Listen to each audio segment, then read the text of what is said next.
Hello बच्चों, चलिए प्रश्न पढ़ते हैं। प्रश्न यह कि पोटेशियम क्लोरेट का विघटन रेडॉक्स अभिक्रिया का एक उदाहरण है और कारण इसका दिया कि पोटेशियम क्लोरेट के विघटन में पोटेशियम की ऑक्सीजन संख्या में कोई भी परिवर्तन नहीं होता। तो सबसे पहले बात करें अगर इस प्रश्न में मुख्य अवधारणा की, तो देखो क्या होगी। मुख्य अवधारणा जो इस प्रश्न में होगी वो होगी मुख्य अवधारणा वो होगी पोटेशियम क्लोरेट KClO3 का विघटन। तो देखो कैसे होता है पोटेशियम क्लोराइड का विघटन।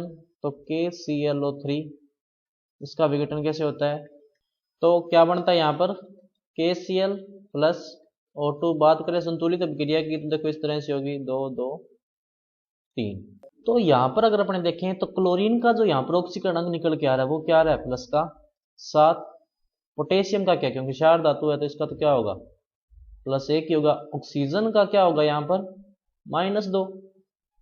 यहां पर देखो Cl का ऑक्सीकरण अंक क्या हो गया -1 और ऑक्सीजन का क्या हो गया 0।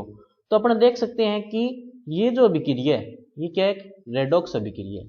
ये क्या है, रेडॉक्स अभिक्रिया है। ये क्या है, एक रेडॉक्स अभिक्रिया। और रेडॉक्स अभिक्रिया होती कौन सी है, जिसमें ऑक्सीकरण और अपचयन दोनों होते हैं। ऑक्सीकरण वह अपचयन दोनों होते हैं। अपचयन दोनों होते हैं। यहां पर देखो दोनों हो रहे हैं। क्लोरीन का देखो ऑक्सीकरण +7 से -1 हो गया, यानी इसका क्या हो रहा है अपचयन हो रहा है।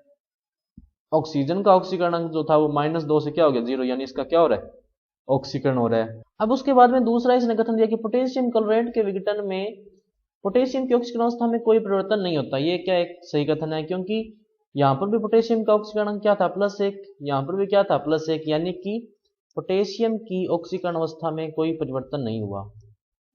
ऑक्सीकरण अवस्था में कोई परिवर्तन नहीं हुआ। अवस्था में कोई परिवर्तन नहीं हुआ। तो देखो सही विकल्प कौन सा होगा कि कथन भी सही है कारण भी सही है, लेकिन कारण जो कथन की सही व्याख्या नहीं करता।